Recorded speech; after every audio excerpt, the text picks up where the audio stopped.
오페라 나부코 중에 나오는 시브리 노예들의 합창입니다. 너무 유명한 곡이기 때문에 여러분들 아마 몇 번씩 들어보셨으리라 생각을 합니다. 최고의 오페라라고 이렇게 일컬어지지요. 근데 저는 이 시브리 노예들의 합창을 들으면은 마음이 정말 찡하고 눈물이 납니다. 포로로 끌려간 유대인들이 쇠사슬에 묶여서 조국을 그리워하고 요단강 언덕을 꿈에 그리고 아름다운 시온성을 생각을 하면서 눈물 짓는 그 장면이 남의 일 같지 않기 때문에 그렇습니다. 이 노래 가운데 가장 인상적인 그런 그 구절은 맨 마지막 부분에 거듭해서 나오는 고난을 견디도록 힘을 주옵소서. 고난을 견디도록 주님 힘을 주옵소서라고 하는 이런 부분입니다. 이 히브리 노예들은 하나님이 힘을 주셔야 그 고난을 이길 수 있다라고 하는 것을 잘 알고 있었습니다. 그런데 오늘 한번 생각을 해봅니다. 이 노래를 부르고 있는 히브리 사람들은 누구일까? 여러분, 이들은 누구입니까? 하나님의 백성들입니다. 하나님께서 주신 말씀으로 살아가는 사람들입니다. 그런데 이들이 왜 바벨론 포로로 끌려온 것입니까? 그것은 바로 하나님 앞에 불순종하고 하나님 앞에 죄를 저지르고 돌이키지 않았기 때문에 그들은 포로로 끌려왔습니다. 그런데 성경 말씀을 보게 되면은 하나님께서는 이 포로 생활을 하는 이스라엘에게 말씀을 하십니다. 내가 너희의 죄를 사하겠노라.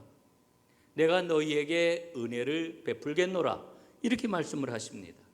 이 새로운 약속을 주시는데 이 약속의 핵심이 무엇이냐 하면은 이스라엘과 맺게 될 새 언약이라고 하나님은 말씀을 하십니다.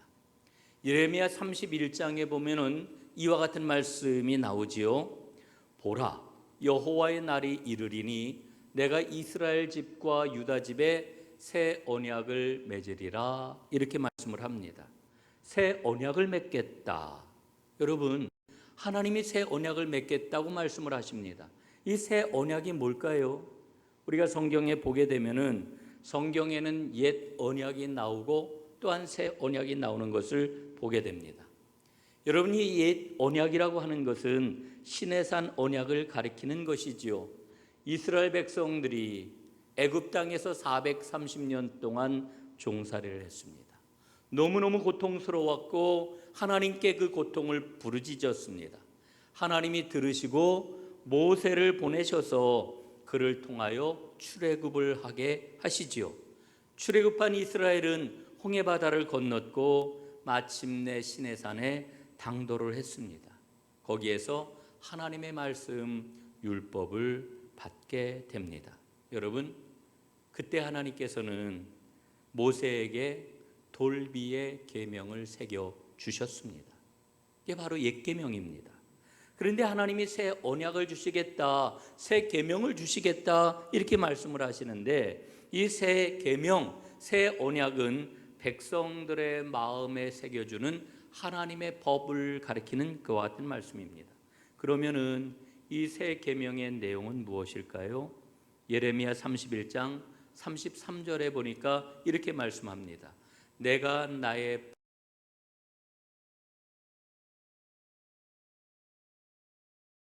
되고 그들은 내 백성이 될 것이라. 이렇게 말씀을 합니다. 여러분, 나의 법을 어디에 둔다고요? 마음에 두겠다, 마음에 기록하겠다 하나님 말씀을 하십니다. 여러분, 마음이 정말 중요합니다. 마음이 담겨 있어야 됩니다. 우리는 흔히 이렇게 이야기를 하죠. 마음에는 하나도 없고 그냥 입술로만 얘기를 해. 이렇게 이야기를 하죠. 마음이 담기는 것을 우리는 너무너무 소중하게 생각을 합니다. 이 마음이 담겼다라고 하는 것은 진실이 담겼다는 이야기고 진정성이 그 안에 있다라고 하는 그런 이야기 아니겠습니까? 하나님께서는 바로 그 하나님 백성들의 마음을 말씀을 하고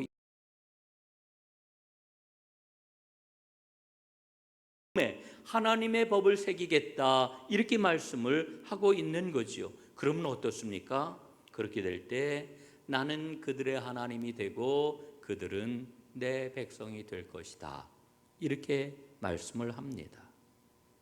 여러분, 오늘 여기에서 한 가지 더 우리가 좀 생각을 해야 될 게 있습니다. 기억할 게 있습니다. 옛 언약의 성격입니다. 옛 언약은 상호적이었다라고 하는 겁니다.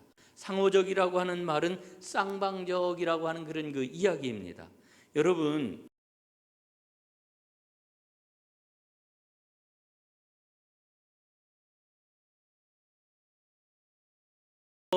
율법을 주실 때에 이스라엘에게 물으시지요. 너희가 이 법을 받아들이겠느냐? 너희가 이 법대로 살겠느냐? 너희가 이 법을 통하여 나에게 충성하겠느냐? 하나님이 물으십니다. 그리고 이스라엘 백성들이 하나님 앞에 그러마 그렇게 하겠노라고 이제 대답을 하지요. 그럴 때 하나님 말씀을 하십니다. 그래? 그렇다면 너희는 약속의 땅 가나안에 들어가서 번영된 삶을 살게 될 것이다. 여러분, 옛 언약은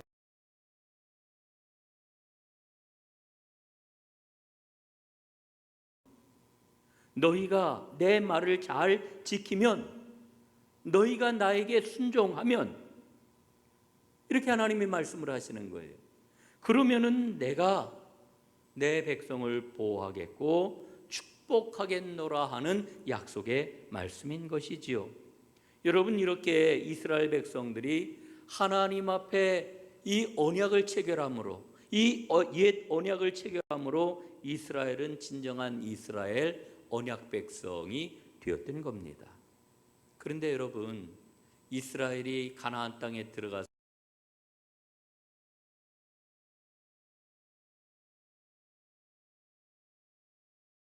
그들은 나라를 세웠고 그리고 크게 번성을 했습니다. 번영을 누리게 되자 이스라엘 백성들은 하나님 앞에 불순종했습니다. 불충성했습니다. 우상을 숭배했습니다. 하나님의 왕국 백성답게 살아가지를 못했습니다. 여러분, 율법이라고 하는 것은 하나님 나라 백성이 살아갈 삶의 지침 아니었습니까? 그런데 그 지침대로 살질 않았습니다.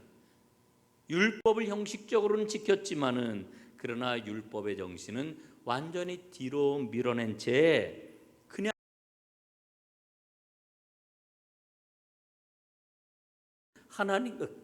하나님과 어떤 관계를 맺느냐라고 하는 것에 대해서는 1도 관심이 없었습니다.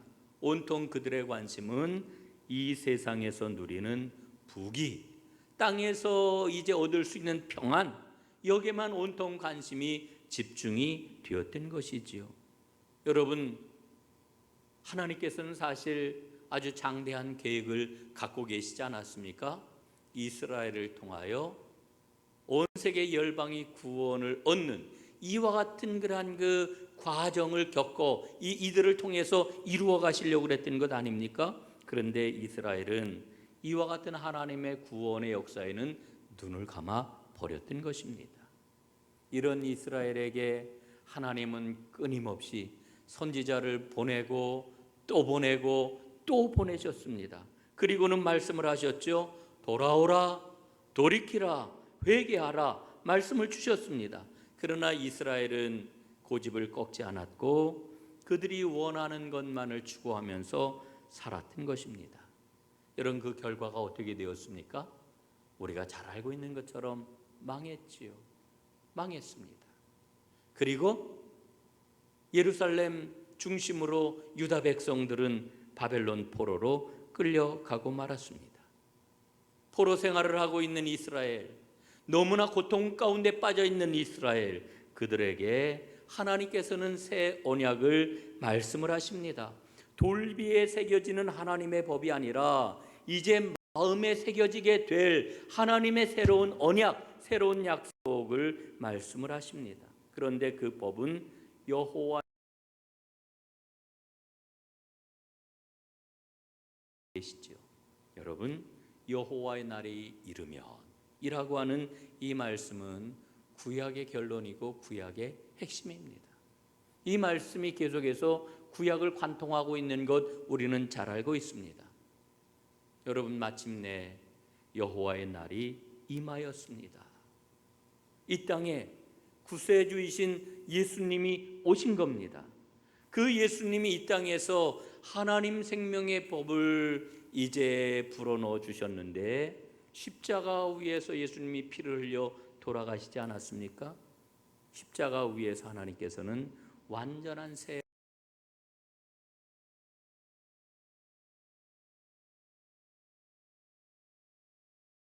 언약을 주실 때 어디에 주신다고 방금 보았습니까? 마음에 새 언약을 주시겠다 하나님 말씀을 하셨죠. 여러분, 새 언약의 핵심은 사랑이기 때문에 그 언약은 우리 마음에 새겨질 수밖에 없는 것입니다. 요한복음 13장 34절에 보면은 예수님이 이렇게 말씀을 하셔요. 새 계명을 너희에게 주노니 서로 사랑하라. 내가 너희를 사랑한 것 같이 너희도 서로 사랑하라. 말씀을 하십니다.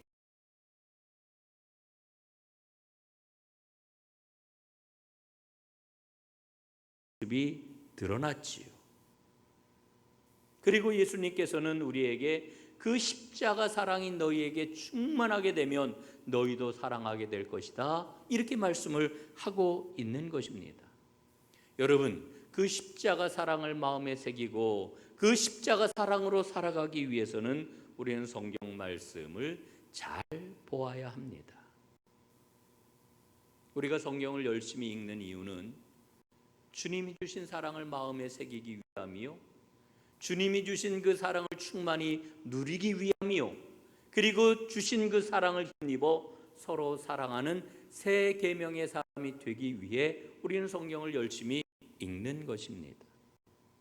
여러분, 새 언약을 마음에 새긴 사람은 하나님을 제대로 알기 때문에 하나님이 원하시는 일을 하게 되는 거지요.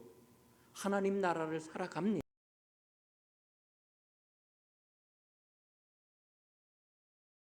살아가는 삶의 모습을 보면은 참 어렵습니다. 하나님 나라를 살아간다는 것, 우리 마음에 주신 새 계명대로 살아간다는 것, 이게 너무 쉽지 않다라고 하는 걸 우리가 잘 알아요. 여러분, 우리가 살고 있는 이 때가 악합니다. 흔히 사람들은 이렇게 이야기를 해요.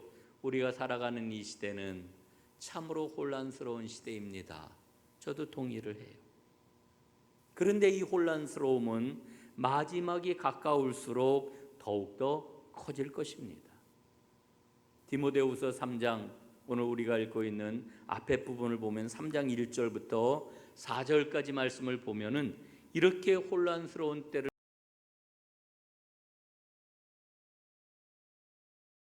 읽어보겠는데, 메시지 성경이 아주 생생하게 번역을 했기 때문에 메시지로 한번 여러분들에게 소개를 하겠습니다. 순진하게 속아 넘어가지 마십시오. 힘든 시기가 다가오고 있습니다.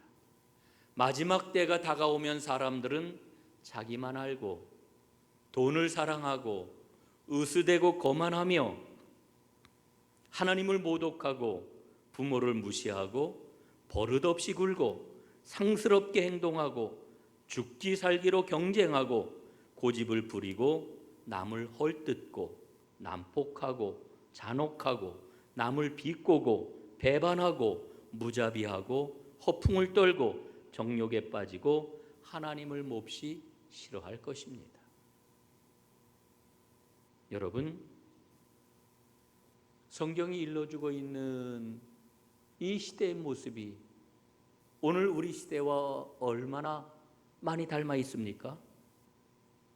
가만히 생각해 보면은 이와 같은 삶의 모습, 삶의 기준이 우리 마음을 사로잡고 있는 거 아닌가 하는 그런 생각이 듭니다. 여러분, 이와 같은 삶의 태도가 가져오는 게 뭐겠습니까? 너무나 분명하지요. 하나님의 나라, 우리 마음에 새겨진 새 언약을 지워내고 주님의 통치를 거부하게 만드는 것, 이게 바로 우리 시대의 악한 모습 아니겠습니까? 저는 오늘 설교를 준비하면서 다시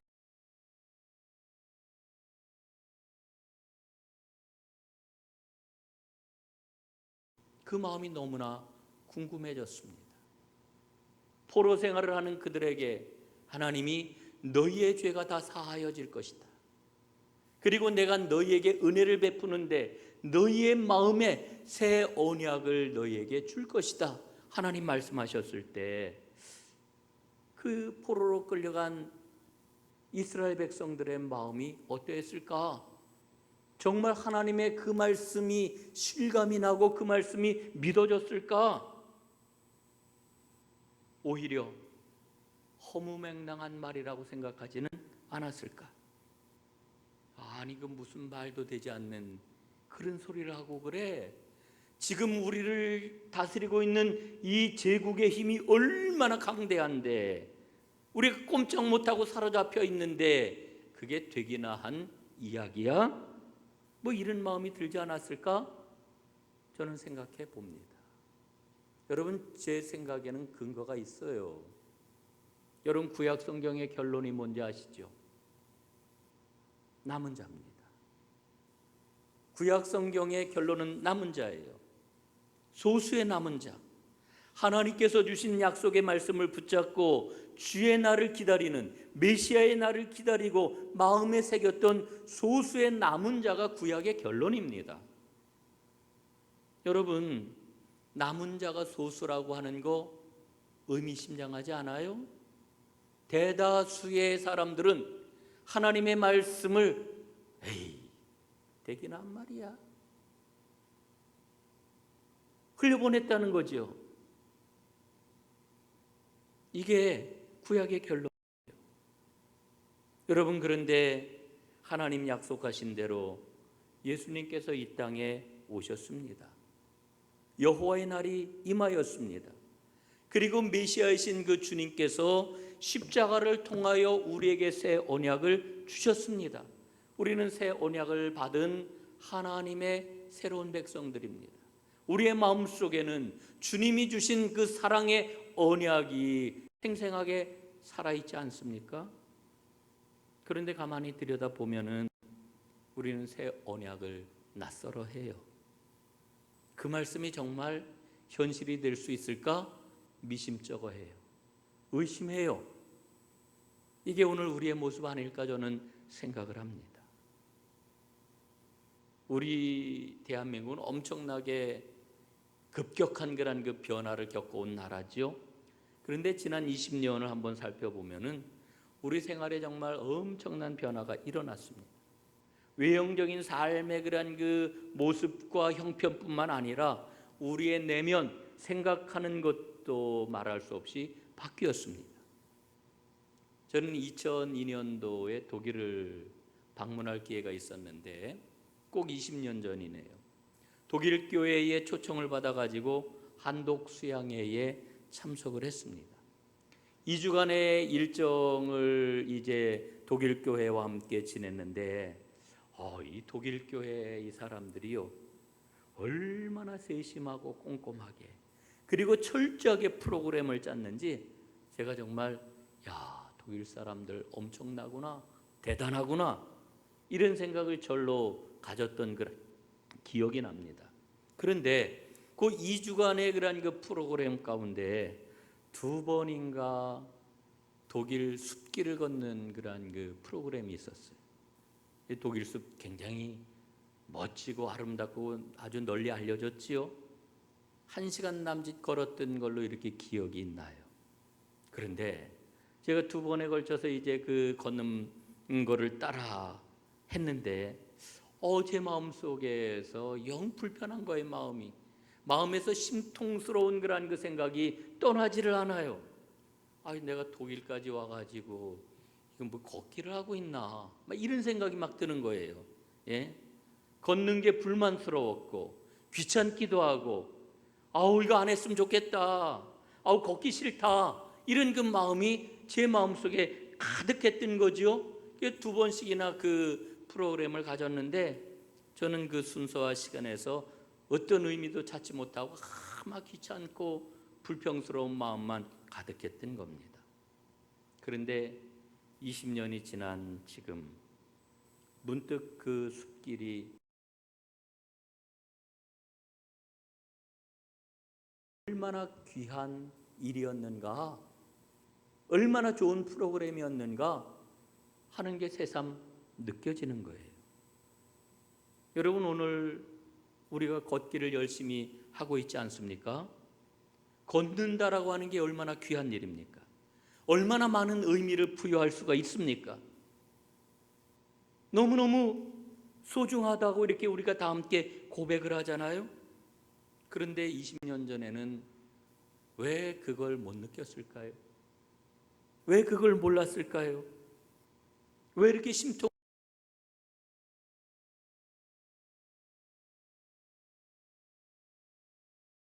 닿지 못해서 그랬지. 알지 못해서 그랬던 거지요. 그런데 20년이 지나고 나니까 새롭게 보이는 거예요. 새로운 의미가 그 안에 담겨 있는 거예요. 여러분, 하나님 나라도 그렇습니다. 지금 우리가 살아가는 삶의 모습과 형편에서 보게 되면은 하나님 나라가 잘 안 보여요. 하나님 나라의 의미가 나한테 그렇게 중요하게 여겨지지가 않아요. 안 보이니까.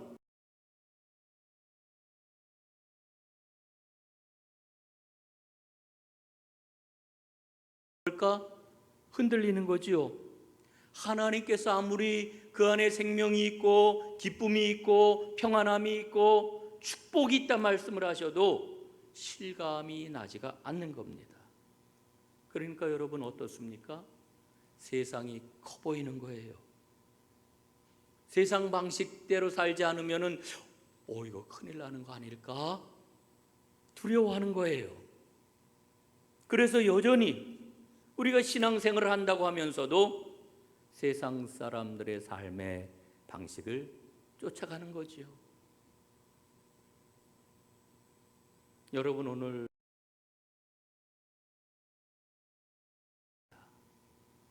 배우고 확신한 일에 거하라. 배우고 확신한 일에 거하라.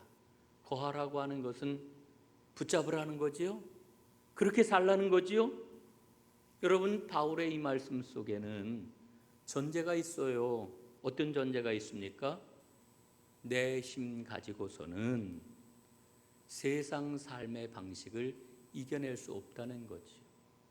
우리는 흔히 이렇게 기도를 해요. 세상을 이기게 하옵소서. 그 세상이 뭔가요?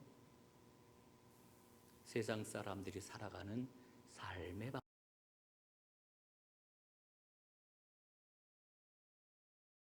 삶의 방식.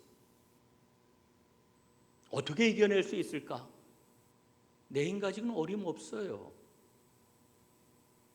오직 하나님께서 우리와 함께 해주셔야 돼요. 하나님의 말씀의 인도함을 받아야 돼요. 그래서 오늘 사도 바울은 성경이야말로 우리가 본받아야 할 모범이다 이렇게 일러주고 있는 거지요. 성경 속에 길이 있다고 이렇게 말씀을 하는 거지요. 그래서 우리가 성경 말씀을 읽고 새기고 또 새기는 거지요. 여러분, 왜 그래요? 성경이 왜 삶의 유일한 힘이고 번째로 오늘 말씀을 보니까 모든 성경은 하나님의 감동으로 기록되었기 때문이다 이렇게 말씀해 주고 있어요. 16절에 보니까 모든 성경은 하나님의 감동으로 된 것으로 교훈과 책망과 바르게 함과 의로 교육하기에 유익하니 말씀해 주고 있어요. 여러분, 성경은 40여 명의 저자들이 썼어요. 사람들이 쓴 거죠. 사람들이 썼어요. 사람이 썼어요. 그러나 그 사람의 배후에서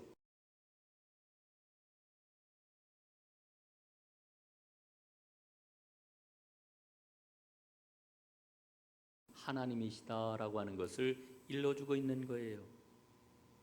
여러분, 바울이 디모데에게 이 편지를 쓸 무렵에 에베소 교회에는 거짓 교사들이 판을 쳤어요.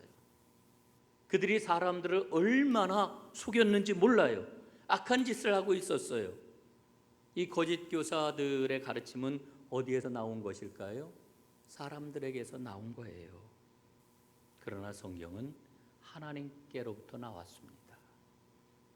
그래서 오늘 사도 바울이 모든 성경은 성령의 감동으로 되었다, 이걸 분명하게 선언하고 너 이걸 꽉 붙잡아라, 이 믿음을 놓치지 마.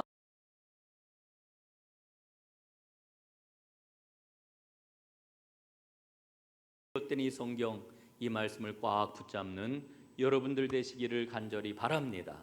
두 번째로 성경은 우리에게 구원에 이르게 하는 길을 보여줍니다. 15절입니다.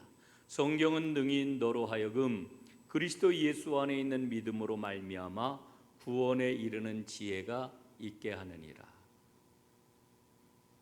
우리는 모두 다 지혜를 구해요. 지혜 있는 사람이라고 하는 이야기를 들으면 참 기분이 좋잖아요. 인정을 받는 것 같고. 여러분, 우리 삶에는 많은 지혜가 필요합니다. 아이들을 어떻게 키워야 되나,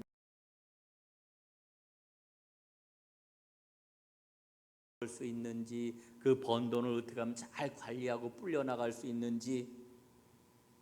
여러분, 이런 지혜가 있는 사람들을 보면 어때요?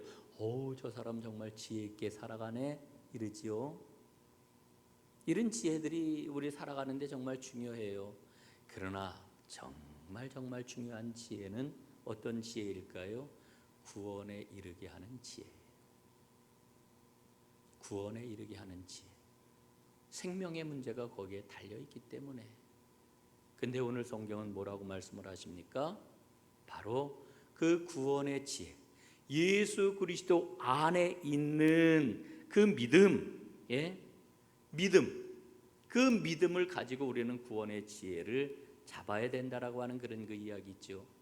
여러분, 주님 안에 있는 이 믿음 꽉 붙잡으셔서 구원의 지혜가 여러분에게 충만하시기를 주님의 이름으로 축복합니다.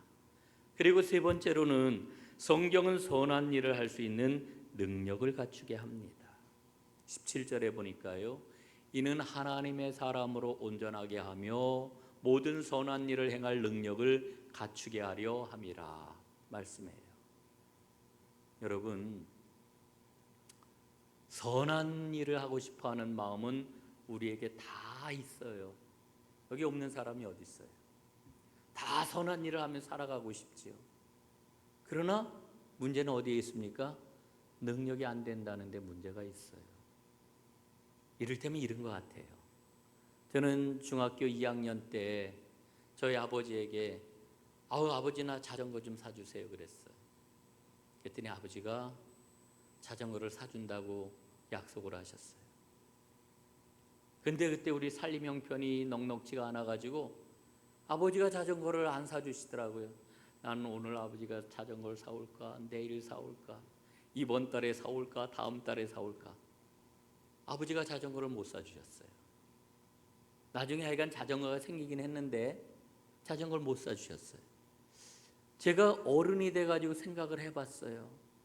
아버지가 아들에게 자전거 사주겠다 약속을 하셨는데 마음이 얼마나 굴뚝 같았겠어요. 근데 못 사줬어. 그 능력이 안 되는 아버지의 마음이 오죽했을까. 어렸을 때는 막 원망도 생기고 막 이랬는데 나중에 커서 생각을 해보니까 그 아버지의 마음이 오죽했을까 이런 마음이 들어요. 여러분,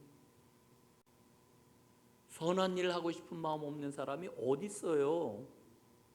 능력이 없단 말이에요. 능력이. 그런데 오늘 말씀을 보니까 성경은 우리에게 그와 같은 능력을 주신대요. 에이 목사님, 나는요 돈도 없어요. 나는 경험도 일천해요. 배운 것도 없어요. 여러분, 그러나 성경은 우리에게 말씀해 주시기를 선한 능력을 우리에게 주신대요. 여러분, 이 말씀 믿고 하나님의 말씀 꽉 붙잡으십시오. 그럴 때 우리 주님께서는 줄로 믿습니다. 여러분, 사도 바울은 어지러운 세상 가운데서, 거짓이 난무하는 세상 가운데서 디모데에게 이 얘기를 해요. 너는 배우고 확신한 일에 거하라. 이 말씀 바로 오늘 나에게 주시는 말씀 아닙니까? 너는 배우고 확신하는 일에 거하라. 여러분, 성경 말씀 꼭 붙잡고 우리가 배운 것, 우리가 확신하는 것 꽉 붙잡고 그 말씀 가운데 나아가는 하나님의 사람들이 다 되시기를 주님의 이름으로 축원합니다. 기도하겠습니다. 사랑과 은혜가 충만하신 아버지 하나님, 오늘 바울 사도가 우리에게 주시는 말씀, 배우고 확신한 일에 거하라, 이 말씀 꽉 붙잡고 나아가겠습니다. 이 말씀을 우리 삶 가운데 현실이 되도록 주의 성령님을 구하면서 이제 생명의 발걸음을 옮기겠습니다. 축복하여 주옵시고 배우고 확신한 일에 거하려는 하나님의 백성들에게 약속하신 모든 은혜와 복을 풍성하게 나타내 보여주옵소서. 예수님 이름으로 기도드리옵나이다. 아멘.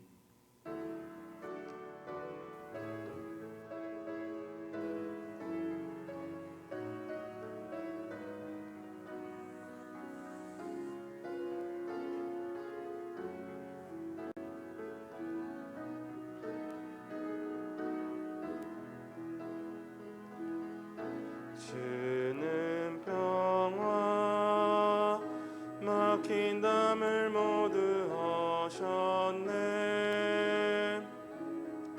주는 평화 우리의 평화. 주는 평화 막힌 담을 모두 하셨네. 주는 평화 우리의 평화. 염려 다 맡기라 주가 돌보시니. 주는 평화 우리의 평화. 염려 다 맡기라 주가 돌보시니. 주는 평화 우리의 평화.